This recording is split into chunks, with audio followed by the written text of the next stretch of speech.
Come on. Oh, there we go. Come on, Wi-Fi. Why is it like so foggy? I don't know. Should I do I'll do my shirt. It's just. That's better. That's better. It's foggy here. It's foggy. Fogging up the window. It is humid. I saw some snails out this morning on my walk. Really? Yeah. It's like, wow, it must be in Oregon. All right. Are you ready? I'm ready. Action.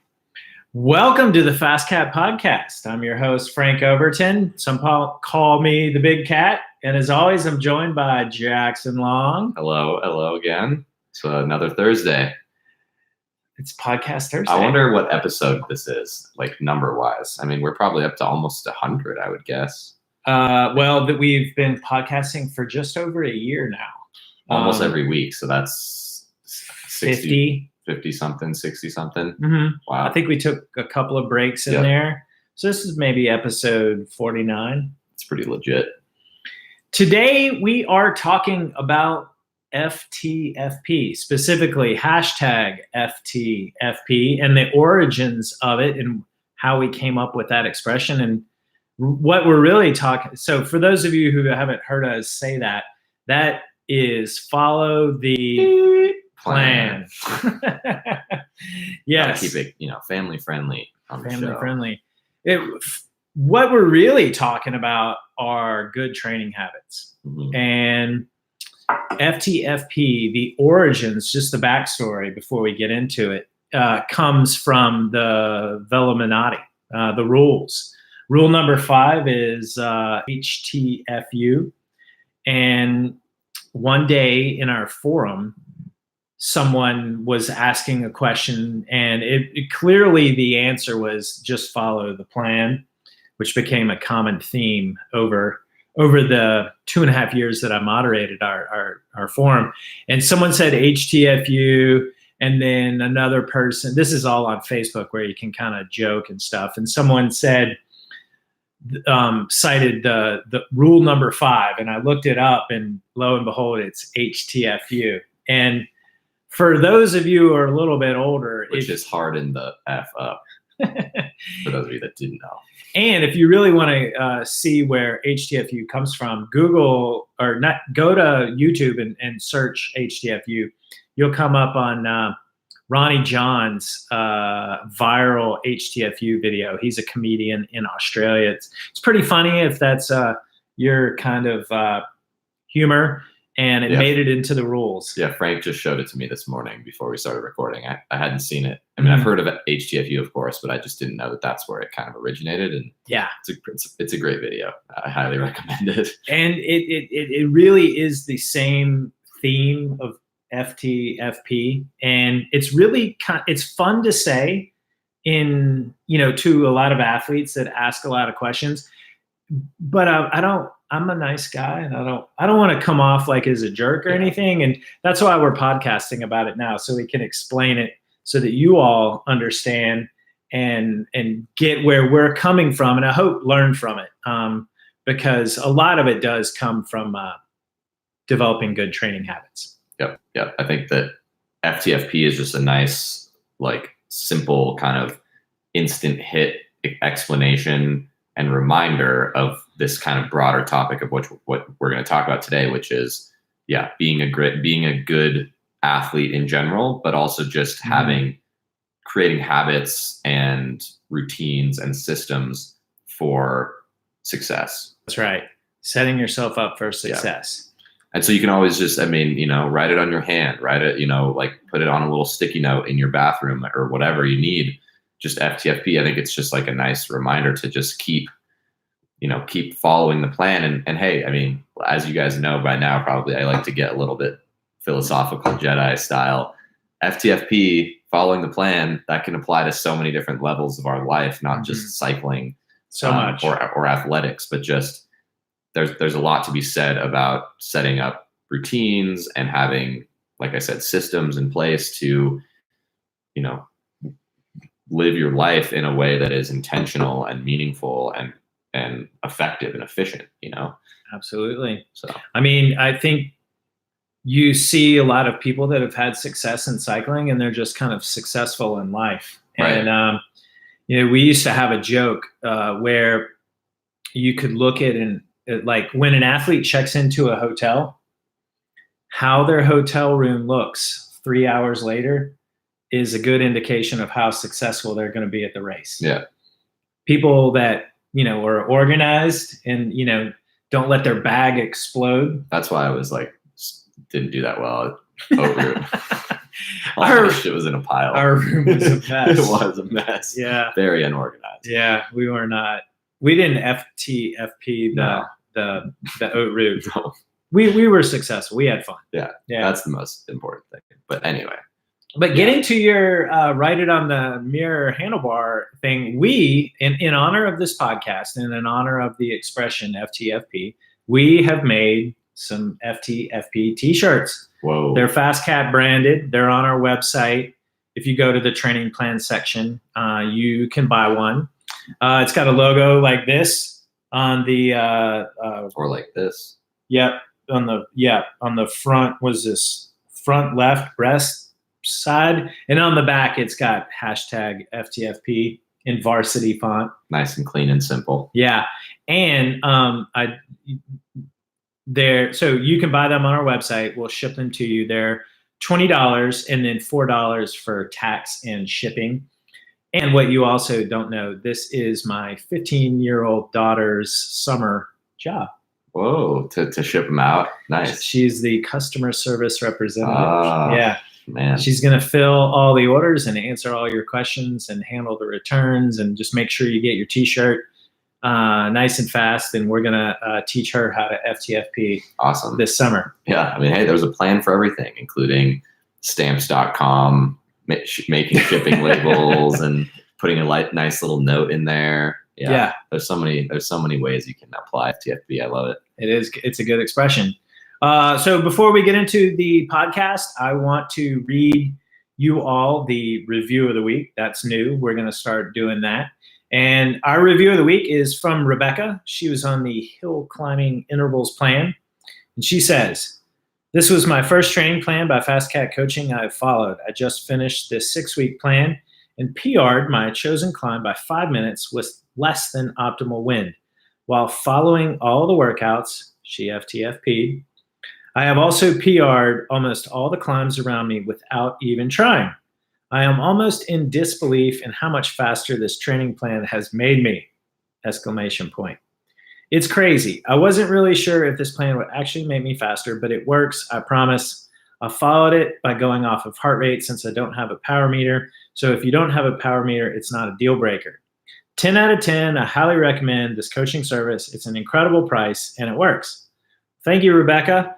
And I am, wow, I mean, it's kind of, that makes my heart full. That's why we do it. FTFPing. Yeah, good job FTFPing, and congrats on all your PRs. And I also have a funny little cartoon. I say, it's a picture, I'm sure everyone's seen this, but it's a picture of an iceberg. Mm-hmm. And there's only like this much sticking out of the water, and there's like this much in the water. And I always say, your first 6-week plan is like the tip of the iceberg. Keep going because your improvement gets a lot better with time. Thanks, Rebecca. All right. So I think we should just get into the origins of FTFP. Perfect. Okay. Hey, Coach Jake, what's up? This Coach Jake is in the house on the live YouTube feed. If anyone else is listening and they have a comment or question about FTFPing, go ahead and leave it in the comment section and we'll get back with you. But yeah, so FTFP, it's all about having a training plan and following it. And this is kind of where I got that expression, if you can follow a plan, you can get faster. And that's converse to not being able to follow a plan and not getting faster. So for me as a coach, we subscribe to the KISS principle, keep it simple. And what in terms of training plans and keeping it simple, it's as simple as just following the plan, because I've been designing training plans for close to 20 years. I consider it a creative work of art. And, you know, when you when you buy a training plan or when you hire a coach to design a custom training plan for you, the first step is following it.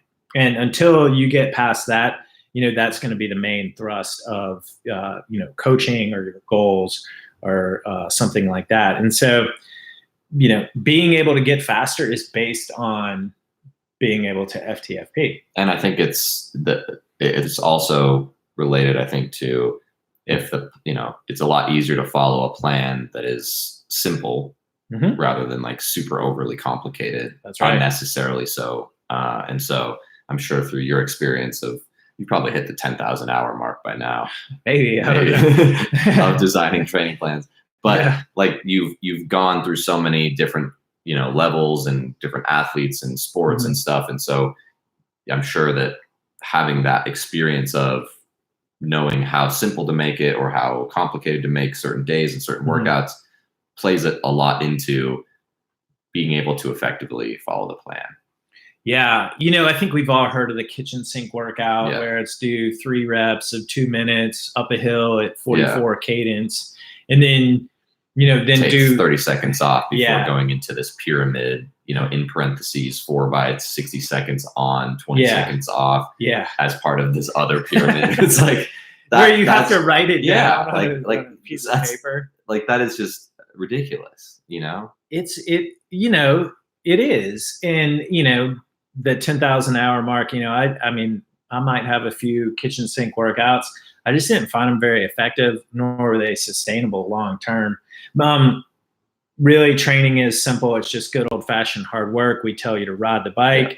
We tell you when to ride the bike, when not to ride the bike. We tell you how hard to pedal, how hard not to pedal. And it is. And you find that those kitchen sink workouts, while they may be diverse and such, but long term, you're just gonna be like, I'd rather do 3 by 10 sweet spot. Yeah, it just feels like overwhelming in your brain, and so it's you're using a lot of mental energy to just even understand what the workout means. Yeah, and then that takes away from the physical effort of just simply riding hard. Right.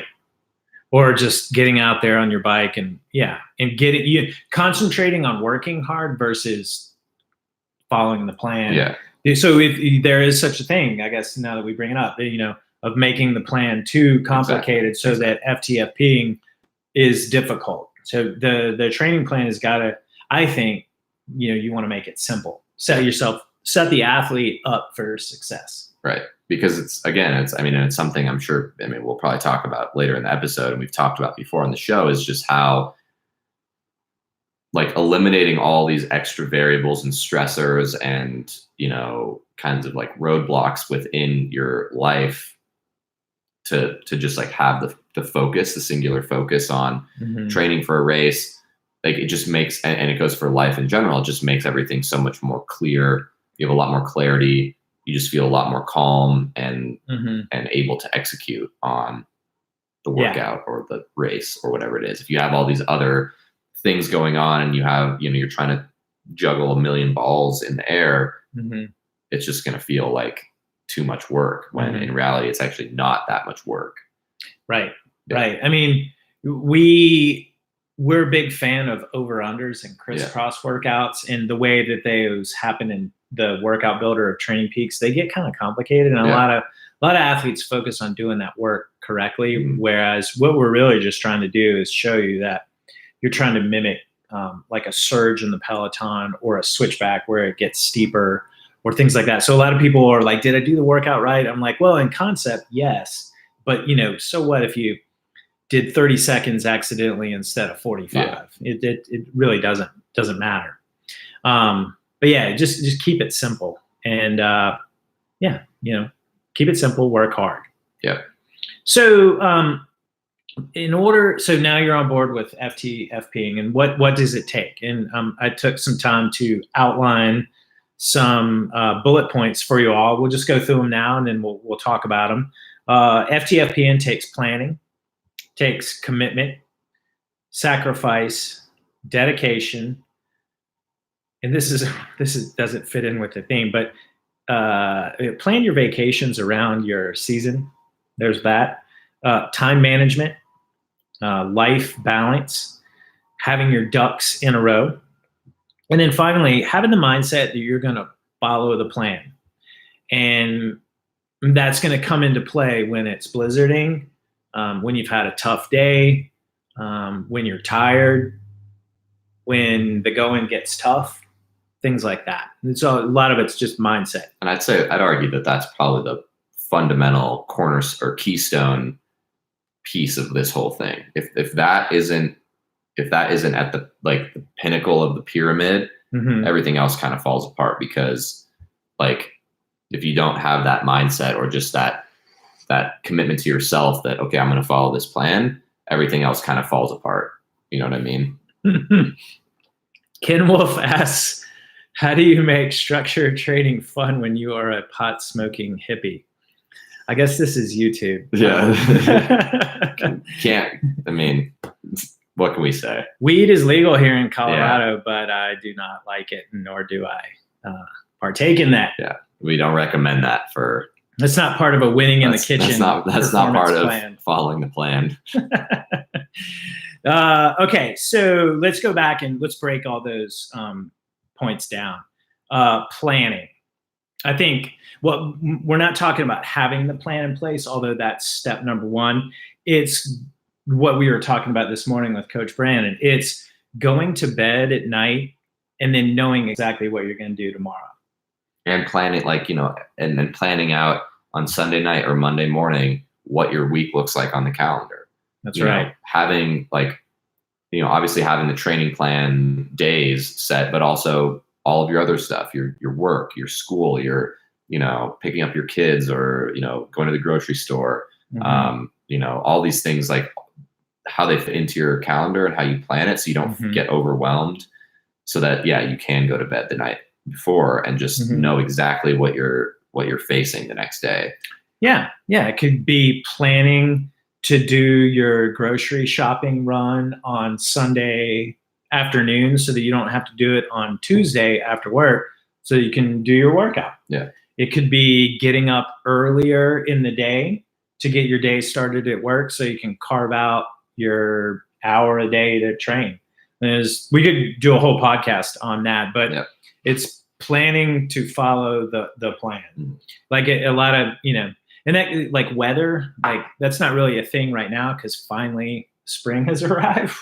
Summer, sorry. But, I think we're all part-time meteorologists as cyclists because, we do have to exercise out in the environment. And they're really good, successful cyclists will plan ahead, and then they'll see, hey, a storm's coming next week. That's in 6 days. How can I modify my training now to fit in with it where it's going to be blizzarding? Yeah. Things like that. Commitment. Pretty straightforward. It's the same for all sports, life, everything. You kind of just have to be committed to the training plan. It's like, hey, here's something I'm going to undertake. I'm going to see it through. A lot of times training is hard. I mean, we try to make training fun and diverse and everything, but when push comes to shove, it's hard. Bike racing is hard, and following a training plan will be hard. Yeah, I mean, cycling is inherently it's a very fun sport. I think that's why most of us have gotten into it. But when you do commit or take the energy and time and money to train for a race or get faster or reach some sort of goal, you're stepping into the zone of the aspect of cycling that is really freaking hard. It is one of the hardest sports in the world because of how much time it takes and just the inherent endurance that it requires. And so you have to commit to that, and you have to be willing to step into that. And it's like, I mean, it can sound kind of glib, but if you're not willing to work hard, then cycling is probably not the sport for you.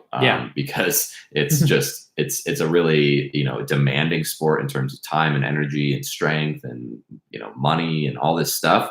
And if you're going to take the time to hire a coach or buy a training plan or buy a power meter, all these things, you got to commit. There's just the bottom line. Yeah. Did you ever play any sports outside of cycling, like before cycling?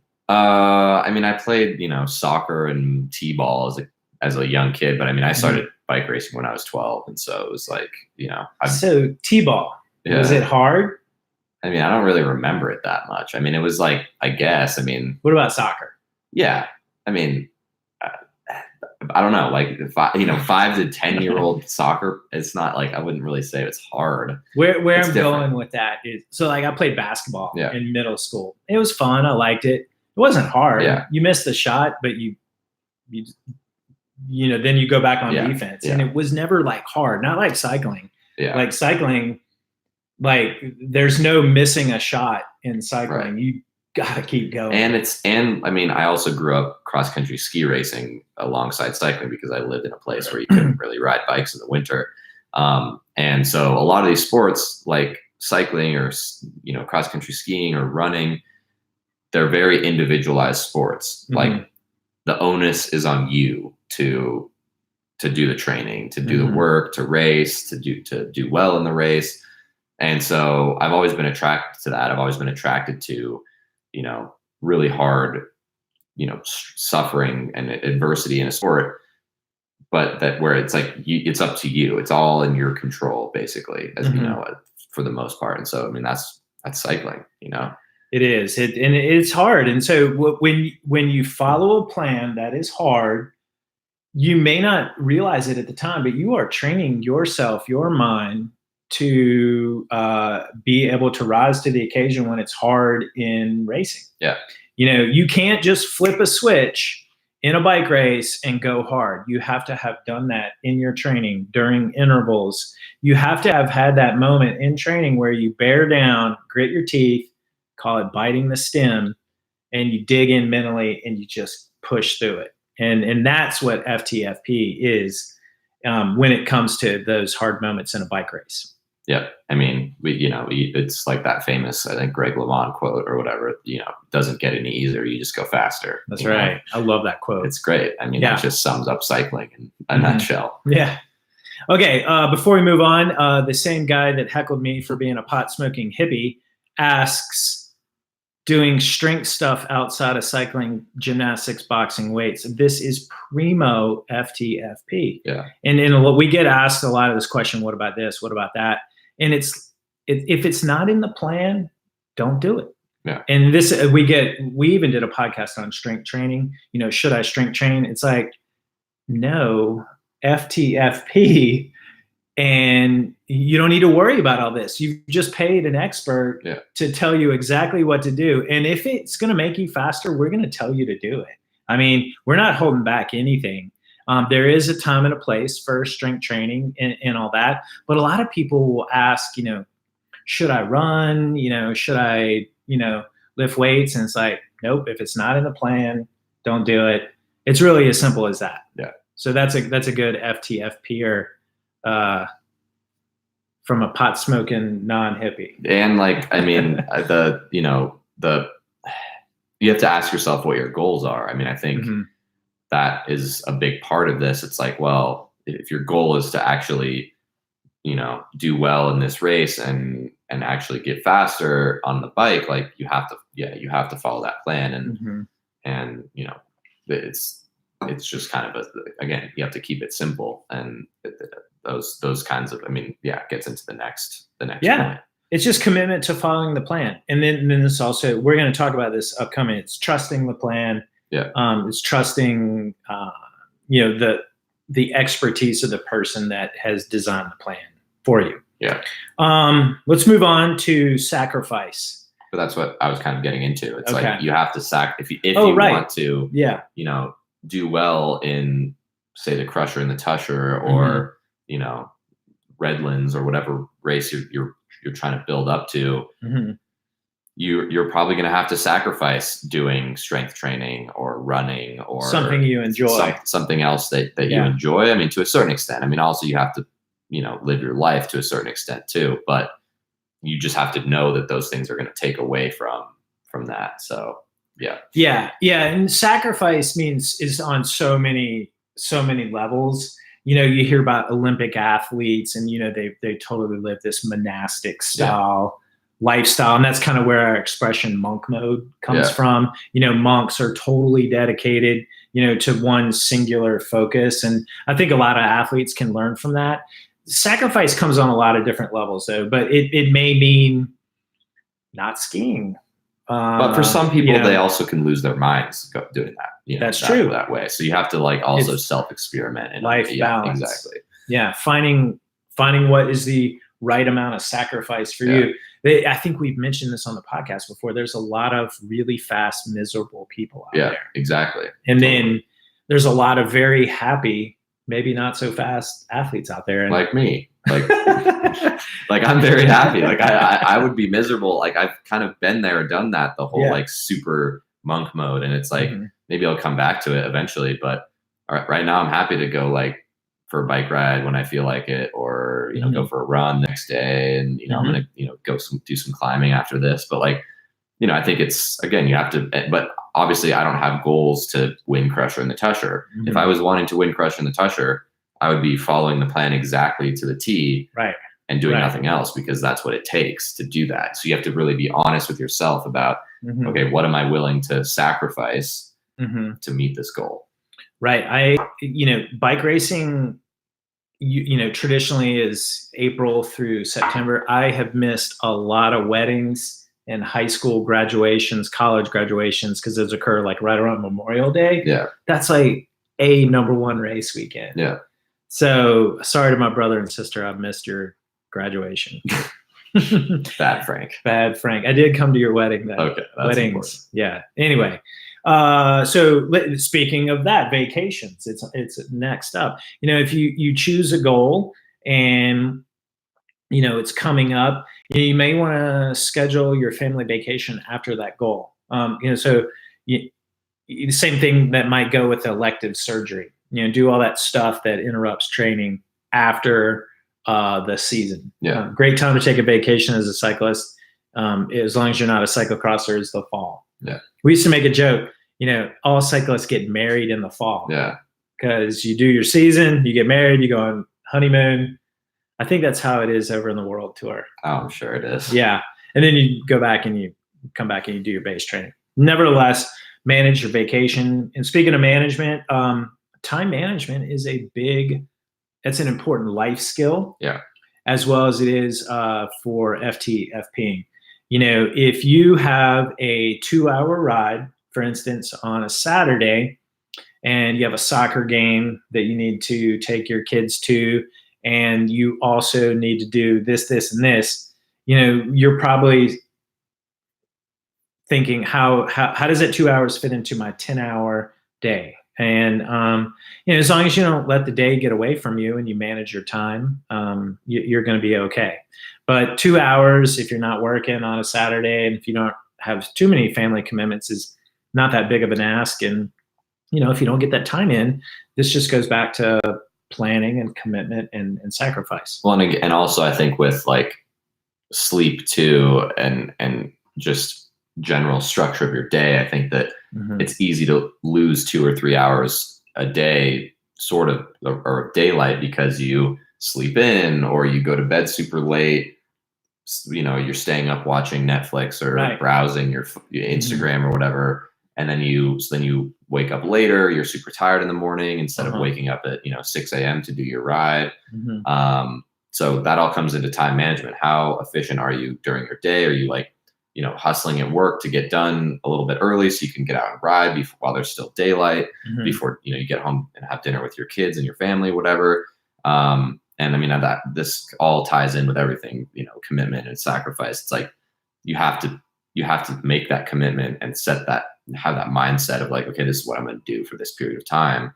And even writing it out on your calendar and blocking out those periods of time throughout the day, even for the whole week, just so it's like out of your mind, and you just like look at your calendar. Okay, this is what I'm doing. This is what I'm doing, and just sticking to that is huge. It's huge. It's hard though. I mean, it is. For the working athlete that has a little bit of control over their calendar, block the time out on your calendar that you're going to ride, and that includes allowing time to change clothes, get kitted up, get to where you can ride your bike. And that also includes the getting out of your clothes, back into your work clothes, and eating. Eating that, when an hour ride, when you consider changing clothes and eating and getting back at your desk, could be an hour and a half. Yeah. And that's if you're hustling super fast.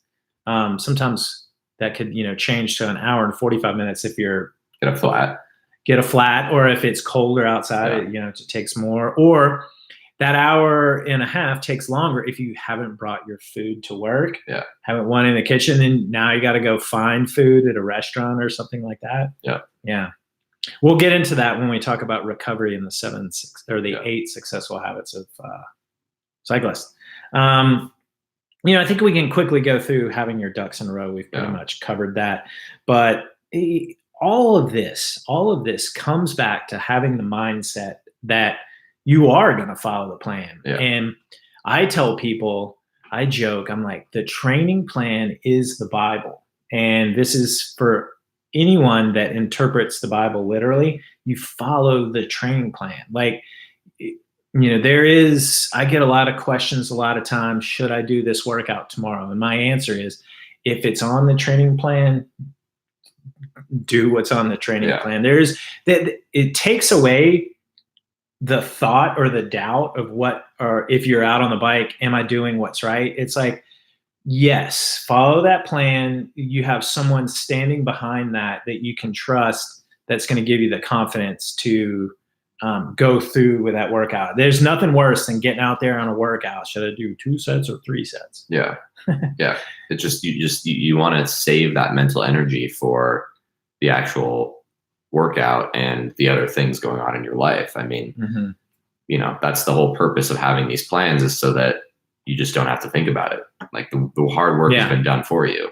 Yeah. And this goes back to the KISS principle. The less you have to think about, the more you can actually concentrate on what's important. Yeah. And so it's just, and like we'll keep hammering it, but like, just before you start the plan, just like sitting down and just like being super honest with yourself of just like, okay, I'm doing this. This is what I'm, that I want to get this X result. I want to do this X race or whatever it is. And this is how I'm going to do it. These are the steps that I need to take. This is what it looks like, the system, and just committing to that fully. Absolutely. And a lot of times if I notice an athlete's having trouble, maybe FTFPing, and they're presenting an excuse that they don't even really realize they're making an excuse for, I'll circle back to their goals and say, hey, why are we doing this? Here's your goal. Here's your event. Here's how many weeks away it is. And, but, I think we can podium. That's what we've identified as your goal. And that's why you do this, this, and that. And the athletes, going back to good training habits, the athletes that go to bed at night knowing what they got to do the next day, a lot of workouts that are hard take a little bit of mental preparation. You can't just like get on your bike and be like, oh, I have tablets today. Yeah, exactly. I've never been able to do that. When I have tablets in my plan, it does create a little bit of anxiety and pressure, and accepting that is a little bit of the sacrifice that you got to be willing to take on to accomplish your goal or into FTFP. Yeah. I mean, I think it's like practice how you want to play too. I mean, going to bed the night before a race is, you always get those little butterflies, whatever. And going to bed the night before a super hard workout, it's like structure your evening so that you can go to bed with a good amount of time to get a good sleep and just like be ready for that day. And you can't fake it. You just have to go for it. Like you have to be, a warrior about like, just because it's just, everything down the line can get messed up if you just don't go to bed early enough. It gets messed up and then you feel bad, whatever, it's like you're right. You got to be a warrior. You got to bring the same intensity to that workout that you want to bring to the race. And the athletes that do that don't kind of, pardon my French, half-ass their workouts are the ones that are successful. And that just goes back to just working hard. And the training plan will tell you when to work hard as long as you're following it. Totally. Yeah. And so if it's zone 5, that's zone 5, not zone 4. Yeah. All right, moving on. I guess a few of my favorite excuses over the years have been I missed my workout because of X, Y, and Z. This just goes back to everything we just talked about. Here in Colorado, HTFU. Yeah. Here in Colorado, skiing is a thing, and the conversation I have with athletes on that is, okay, let's go back to your goals. What are your goals? You can't say I want to win this race in June and then go skiing every weekend in January through March. Cycling and performance just don't work that way. You can say, I want to do this race, I want to do the best I can, but I still want to go skiing. That's a completely different thing. That's perfectly acceptable. And I help a lot of athletes do that every year. And this gets back to the happy athlete versus miserable athlete. And, you can live a really good life and, be a family guy, take your kids skiing, but for gosh sakes, don't expect to be your best in May. Yeah. That sort of thing. Yeah. Because at least here in Colorado, skiing in the winter requires like a full weekend basically, because you have to drive in traffic up to the mountains and, There was just an article in the Denver Post, I think it was yesterday, about how Coloradoans are taking less trips to go skiing on the weekend. I have never skied in Colorado. It's because of I-70. Yeah. You're looking at, for an hour and a half drive, as if you just did it without traffic, you're looking at 3 to 4 hours. Yeah. It's insane. Yeah. So that's 7 to 8 hours for a single day trip. Yeah. The Epic Pass has ruined it. Yeah. Anyway, have you ever noticed how a lot of cyclists are morning people? Yeah. I think it comes back to being type A, like very driven and sort of like anal retentive kind of humans and athletes. Mm-hmm. And so maybe there's some sort of correlation there with being a morning person. I don't know. Yeah. That's why we put being, we in our article, 7 Successful Habits of Cyclists, they ride in the morning is like number 3. Yeah. And it's, you get up, you're refreshed, and before the day gets away from you, you've accomplished your workout. And then, what doesn't happen when you get up and you ride in the morning? The excuse, I missed my workout because X, Y, and Z, that doesn't happen because you haven't given the day a chance to give you that excuse. Everyone has 24 hours in the day, and I haven't met any successful cyclist that goes to bed at, midnight or 1 a.m. and sleeps in until 10. And then, right. Unless obviously if you're World Tour pro, you have all day to ride, you can do whatever you want, but even they get up. But even they, I live with 2 professional cyclists and I can tell you they're in bed before me and I'm like a super grandpa, but they're up at 6 a.m, drinking their coffee, eating their breakfast, and they get out on the bike as soon as they can. And then they're back recovering, sleeping. Absolutely. That's just like, it's a testament to their good training habits. Yes. Because they have, they've built up that experience over the years and they understand the importance of good sleep, good habits. Mm-hmm. Yeah.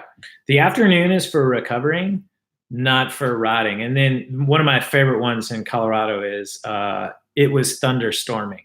Yeah. Well, we know exactly when the thunderstorms are coming. Basically, every day from 3 to 5 p.m. Yeah.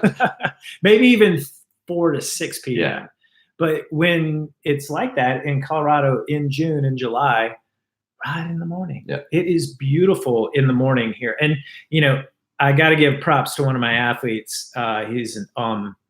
He just converted to riding in the morning, and he left his post-activity comments. He said, game changer. It's an absolute game changer. It once you start exercising first thing in the morning, like it is, I look forward to it. It's magic hour because you're out there, you feel like a badass because no one else is doing it. In Boulder, everyone's doing it because it's Boulder, but you're out there and it's like maybe still kind of dark. and you are just like crushing it. There's less traffic. Yeah. And you finish like on Friday mornings, I do a group run. I know it's probably sacrilegious to talk about running, but like it's okay. Group ride. I'll just call it a group ride. And it's like at 6 a.m. and we finish before most people like are awake. Yeah. And getting ready for their day. And like that just is such a good feeling. And that's positive reinforcement. It's a positive feedback loop for success, because then you're like, man, I'm just, I'm winning the day already before it's even started, What that just reminded me of, have you seen that? I think it's a commercial for the Marines or maybe the Army. It's like, we do more before 9 a.m. than most people do all day. Yeah, exactly. Yeah. And then there was a viral video of a commencement address given by like a 5-star admiral general. Oh, wow. And he said, if you do one thing every morning, it's make up your bed. Yeah. Because you've accomplished something. Yeah. That's kind of like training in the morning. Yeah. This morning, I rode this morning, and you wake up, everyone else is asleep. Guess what? There's not traffic. Right. There's no cars. I rode down the middle of Pearl Street. It's quiet. So quiet. It's great. You can't use the excuse it was too hot, because it's beautiful here. And I'm not saying the people that live in hot climates, we're not calling you out, because there are places in the world right now where it's ridiculously hot. And then you have to train in the morning. Yeah, and even then it's hot in the morning. There's like places where you can't ride midday right now. It's Phoenix or something. Yeah. Well, yeah. I Texas. mean, a lot of inspiration of FTFPing, let me turn the tides a little bit, comes from athletes who are FTFPing, and the mindset that they bring to their training is truly inspiring. For the athlete that lives in Phoenix that gets up at 4 a.m., puts lights on their bike, and goes out and trains, that's amazing. Kudos to you. Yeah. For the athlete that lives in Michigan and gets on his bike at 4:45 every morning and is at his desk at 7 a.m., truly amazing. They got a plan. We've come up with 1 hour a day. Yeah. And then, can't work out after work because you got to pick up kids. You got to get them to bed. You got to be like a mom or a dad. So when does that time fall? Well, from 5 a.m. to 6 a.m. And then from 6 a.m. to 7 p.m., 7 a.m., that's when they eat and they get themselves to work and they go about their day. So, that's what the level of mindset we're talking about. Okay. And this just comes from me coaching athletes over, 15 years. And I've heard everything in the book. I've heard it go both ways. Like we just mentioned, the inspiration, lights on the bike. I coach one guy. I just remember this, from Alaska. And I asked him, how much can you train per day? He's like, 4 or 5 hours. And I'm like, how? He's like, I just put lights on my bike. And I'm like, but it's Alaska. He's like, I just bundle up. And he did it. Yeah. I mean, so that's the level of FTFPing that in case everyone else is feeling. And we're not trying to like be, we're not trying to shame anyone here or like be like, make this super intimidating. I think it's also important to remember that like, everyone has different situations, but at the end of the day, it's like, you just have to be, like we said, honest about what you're trying to accomplish and what you're going to do to get there, because there's no alternative to hard work. The crusher is not going to win itself. The only way that you're going to do that is to be fast and prepared. And the only way that you're going to do that is to carve the time out and to follow the plan. And, but I think the purpose of this podcast is to like, just try and illuminate what that looks like from a practical standpoint, not to be like, right, you guys are all doing it wrong, unless you're, waking up at 4 a.m. every day to ride in, the Alaskans winter. Maybe you shouldn't do that year round. Yeah, exactly. I mean, if you're waking up at 4 a.m., that means you have to go to bed at like 6. Right. And that just reminds me, I mean, the whole purpose of this podcast is to elaborate on our quick and easy to say FTFP. Yeah. And that also reminded me, the other day I told an athlete, those excuses are not going to get you up the call to crusher. Yeah. And that athlete had some serious goals, and sometimes I have to be a nag. Yeah. Yeah. I mean, but that's the role of the coach, It is. Yeah. So let's move on to the 7 habits of highly successful cyclists, because we've alluded to that a lot in this podcast. It is a training tip I put together from a bunch of other coaches. I think it was January of 2018. Coaches like Colby Pierce, John Verheul, Ben Sharp, Adam Meyerson. We got Phil in there. Is Brandon in there? I don't know if we got Brandon in there. Brandon would tell you it's all about secret training. Yeah. In secret training, the origins of secret training are really FTFPing, and it's being efficient with your training, because secret training comes from, having 2 kids that are young and having to work a full-time job. But anyway, this was the 7 habits of successful masters cyclist training tip was a play on that popular thing you see in the clickbait, media, 7 habits of highly successful people. But for cyclists, it really is true. And let's just read them off. We actually have 8 because we added to it. And every single one of these goes back, and it really is FTFP. And here they are. Number 1, we've already alluded to, they ride in the morning. Number 2, they trust and follow their training plan, hence the FTFP. Number 3, they rest, AKA don't ride, take rest days and regular rest weeks. Now let's come back to that one. Number 4, they win in the kitchen. We'll come back to that too. Number 5, they recover well. We kind of alluded to that. Proper recovery enables you to follow the training plan. Self-explanatory. I have some athletes right now that are training really hard for Masters Nationals, really hard. And I know they can do it. I know they can follow the training plan, but where they're coming up short is their recovery. It's not the training, it's their recovery. We'll come back to that too. They're year-round athletes. I think that's number 6. Number 7, they train with power, upload their data to Training Peaks, and leave post-activity comments.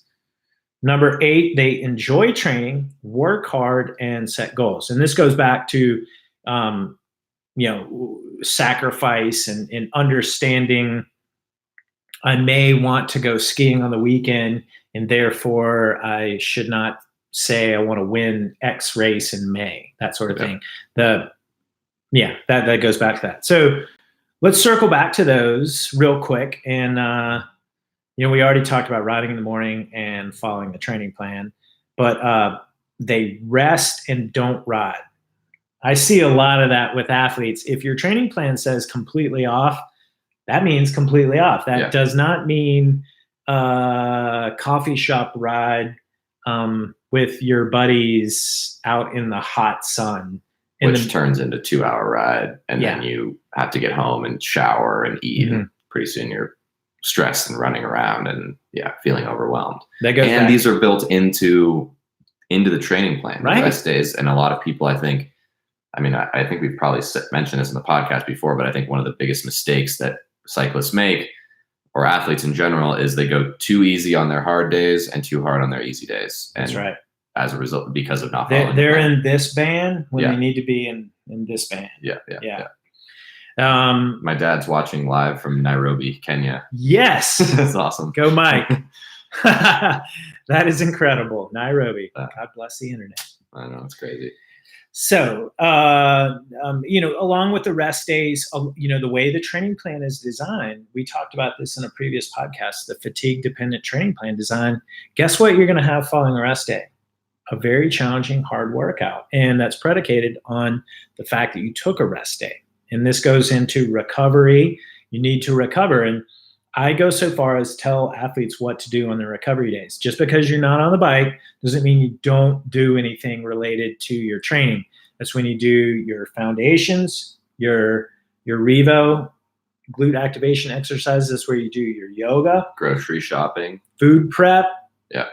That's where you extra hour night of sleep. Absolutely. Get your bike put some new tires on your bike or Bike clean your errands. bike, like change a tire, change a tube, Yeah. move the chain. So if you're training an hour and a half a day, Tuesday, Wednesday, Thursday, I want you to take that hour and a half on Mondays and Fridays and do everything we just mentioned. And then if you still got time, park yourself on the couch. Yeah. Read a book, chillax. Listen to our podcast, watch Listen our to videos. podcast. That'll probably help you take a nap. Exactly. Yeah. So, it's funny. Cyclists, the ones that you see that are really successful, you can be type A, but then you need to be completely the opposite, a lazy bum. Yeah. Yeah. So some of the best cyclists that recover the best, they're type A when it's time to be type A, Yeah. super lazy and can just lay around all day. A lot of athletes cannot handle the taper, but if you can, you're gonna do really well. You should see my roommates.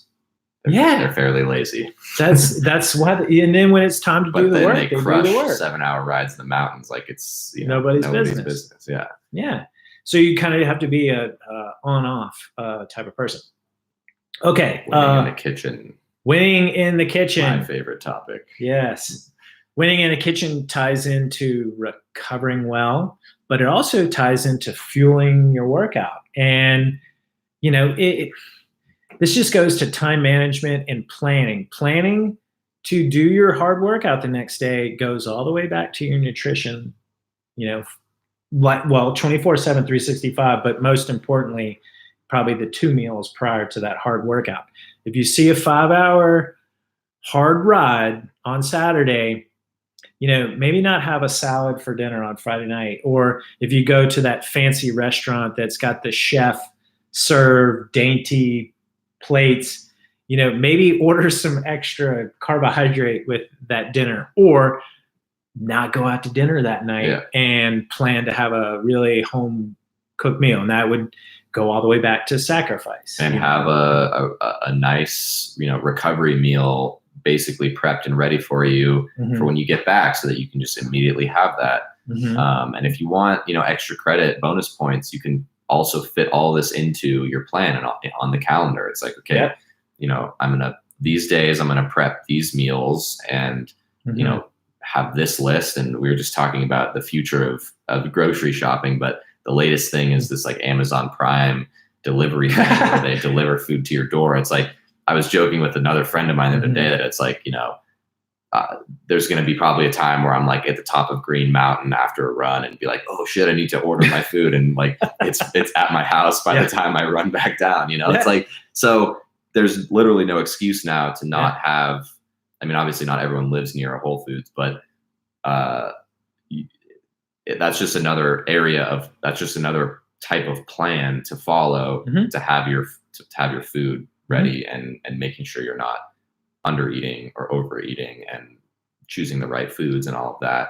I mean, it all ties together. And I have some athletes that are doing group rides in different parts of the city where they live, so they have to drive to, and then traffic is kind of an issue on the way home. So planning to FTFP is bringing a recovery snack or meal in the car, in the cooler, waiting for them, so that when they drive 50 minutes on the way home, they get the recovery meal within the 30-minute glycogen window. And then guess what? That enables them to recover and do the workout on the training plan the next day. It's not just because it's on the plan doesn't mean you are going to be able to do it just because you get on your bike that day. It's your lifestyle in the, prior to that. And that's kind of like what winning in the kitchen goes. This goes to time management, having your ducks in a row, having all that food in the kitchen, food prep. Yeah. And that, I mean, of course, ties into our next point, recovering well. We sort of covered that, rest, nutrition, and, recovery built into the training plan, all interlinked super well. Yeah. Year-round athletes, it's a lifestyle. Yep. Yeah. We included year-round athletes because when you're consistent with your training, when you're consistent with your recovery, nutrition, you can kind of predict how you're going to feel on the bike day to day, and you can predict, I'm going to be able to do threshold watts today. I can do VO2 watts today. Today I'm going to be tired because I've been training. This goes back to our fatigue dependent podcast. But when you take like a week off or don't train over the winter, when you resume training, a lot of times you're out of sorts. Your body is like adapting to all this riding you're doing all of a sudden. It's really difficult to predict how you're going to respond to that, how you're going to tire, how you might not tire. And then it is more difficult to get in a routine. But if you're consistent just year round, this goes back to the lifestyle, you're going to set yourself up for being able to follow a training plan better. But not only that, but crush that training plan. Yeah, for sure. I mean, and this, just to zoom out a little bit more here, this comes back to just habit formation in general. I think like if you're super inconsistent with any sort of habit, it's going to fall apart. And I just actually read an article, I think in the New York Times, the New Yorker this morning about sleep. Intellectual. I know. I'm just Jackson Intellectual Long. That's what they call me. But it was about sleep, and it was about how, there's all these people right now that are like, yeah, you got to wake up at 4 a.m. every day to like win. And like, all these successful people just wake up super early. And it's like, well, sure, but like that's not necessarily true for everyone. And it's more about the consistency of sleep. And like, that's a habit. Sleep is a habit. If you're super inconsistent about, one day you go to like during the week, you wake up at, 6 a.m. and you're going to bed at, 9 or 10 or whatever. But then on the weekends, you're out super late and you're going to bed at midnight and then sleeping in. It throws it all off because it's not consistent. It's like you have to like, I think they say like you have to do the habit for 10 days or 14 days or 21 days or whatever it is in a row to really solidify that. And again, that comes with year round. It's like, I am the same weight year round. I basically exercise the same amount year round. I eat the same way year round. I'm not the kind of person that like, once the cycling season's over, I like just let go and go, crazy. And I just think that's just such a better and healthier way to live. Much better. And it's just more effective. Set you up for success. Yeah, absolutely. Okay. Last one. Well, second to last one. They train with Power, upload their data to Training Peaks, and leave post-activity comments. Listen to our post-activity comments podcast if you haven't already. That's right. About that. I think this, following the plan is more than what you do on the bike. Your plan, you're not done when you get off the bike. You leave those post-activity comments, if not for your coach, for yourself, because those become your training diary later on. Guarantee if you have a goal next year, you're going to come back to the training you did this year because you're going to say that really worked. And you're going to want to read what you had to say about that. And that just helps you train more effectively. Training with Power helps you follow the plan better. It's data. It's super easy for me to tell an athlete, I want you to pedal between 240 and 275 watts for these intervals. That it doesn't get any easier than that. You push the pedals down harder, you push the let off on the pedals. So training with Power is not as complicated as a lot of people think. It enables you to adopt a KISS principle style of training plan because you have this data that it basically reinforces that you are following the training plan. So the data says, correct, you follow the training plan, keep moving forward. And that's reinforcement for what you did on the bike. And then the next thing you know, you're going to be able to do sweet spot intervals by feel, VO2 max intervals by feel. You're going to be able to time trial by feel, race your bike with, just your observation. You're not looking at your power meter during your bike racing. So training with Power enables you to follow the training plan. Last one. But not least. Enjoy training, work hard, and set goals. You've seen this total cliche quote after the Pro Tour rider wins the amazing stage, and they're like, "I just love winning love riding my bike." Yeah, yeah. I mean, it's what it all comes down to. Like we said earlier, it's like cycling. This is supposed to be fun at the end of the day, and if it's not fun, then probably shouldn't do it. Right? Oh yeah. And because you have to love training. You have to love the process of following a plan, of eating well, of sleeping well, of living well, of recovery, all this stuff. You have to enjoy the whole entire process, and the podium or the race results or whatever it is just kind of the icing on the cake. You have to you have to bake the cake.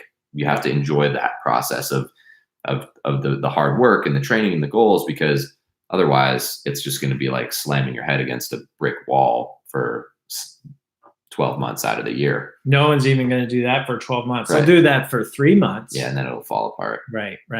So I call this productive fun. Yeah. And if you Type 2 fun. If you enjoy the process, and you can, if you found a way to make the hard work fun, productive, you're going to be successful at life and in cycling and FTFPing. And so this goes back to kind of what we were bantering about on the YouTube comments with sacrifice and doing other stuff outside of your training plan. That's up to you to kind of figure out how much you're willing to sacrifice without making it not fun, and then how that relates to your goals, what's realistic. And a lot of athletes that struggle with this is where setting goals do help. But going through the process in year one, for example, doing a gravel race for the first time, and then understanding how difficult it was, and then when you go back and do that in year two, understanding, well, I did this much training and I was this fast. What do I need to do next year? I had an athlete who's training for the triple bypass, and he said a couple months ago, I want to do it faster than I did it in 2018. And so right away, that means something. It's like, okay, we're gonna have to do more training, be smarter about it. It just doesn't happen. And that's what I asked him. I'm like, well, are you willing to train more? And he said yes. But then once we got into it, I'm like, hey, you're falling into some previous year habits. You're gonna have to step it up. And so that goes, obviously he wasn't FTFPing, but I needed to remind him why, because you have these goals. And then if it gets to the point where that's not fun, my thing I say as a coach is like, okay, hang on, let's just let's redo your goals. Let's come back and say, well, maybe just finishing this race in this time is a good goal to set for me this year. Cool. If it's not fun, why are we doing this? Yeah. This is our hobby. Yeah, we're literally riding around in stretchy spandex clothing. It's like it's really not, at the end of the day, that important or that big of a deal. So it's not life and death. Might as well make it fun. Yeah. This is not what we do for our job. It's completely different when you're pros. Pros need to love riding the bike, but they also do plenty of things that they don't enjoy. Yeah, our jobs, our normal jobs aren't always fun, but we have to do them, and so it's like those guys are different. But this podcast and what we're talking about here is kind of, it's not directed towards the pros, although a lot of this applies, of course.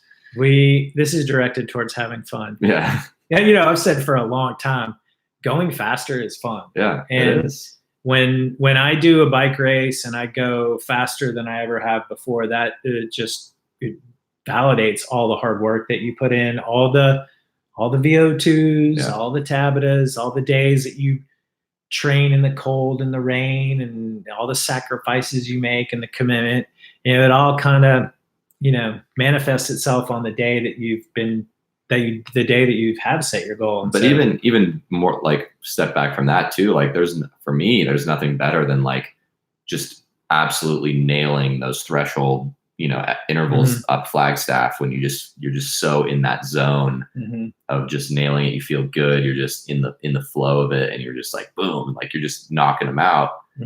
Like that's your daily goal. That's bliss. Yeah. Like that's what it's all about. And unless you're feeling that way, like, it's going to be a struggle and a grind, and in a negative way. Yeah. And a lot of people that are on our plans, they report back, this was awesome. I had something to accomplish each day, and I found that rewarding, and I really enjoyed the process. Yeah. So there we have it. The origins of FTFP. And just remember, I mean, kind of a shameless plug, but you can save 25% off on all of our plans by using the code 25podcast. I wish there was a way to give a discount for people that FTFP. Get a bonus. You get a bonus discount. I think the reward though is you go faster. The reward is the process. Yes. But remember, just to wrap up, at the end of the day, training is simple. You ride your bike, you pedal between X and Y watts, heart rate, RPE, and you follow the plan. You don't need to add on, do extra, things like that. Trust the plan that you've paid for or you've hired a coach to design. And by FTFPing, you're going to get faster. Oh, I mean, that's, yeah. I was just going to say, I wanted to mention before we stopped that just a selfish, shameless plug that I just, in case you're not totally bored with my voice, I started my own podcast. My own podcast called In the Flow. You can listen to it. It's everywhere on where all the podcasts are. But it's like, if you like my philosophical Jedi talk, it's much more focused on that for athletes and nutrition. So if you're interested in that stuff, I'd really appreciate you checking it out. Add it to your podcast selection. Yeah, we're all podcast junkies around here. So proper FTFPing is selecting your podcast playlist before you get out on the bike. Downloading them offline. Beforehand. Yeah. So you have to stop during your workout to jiggle with your playlist. Buffer it. Yeah.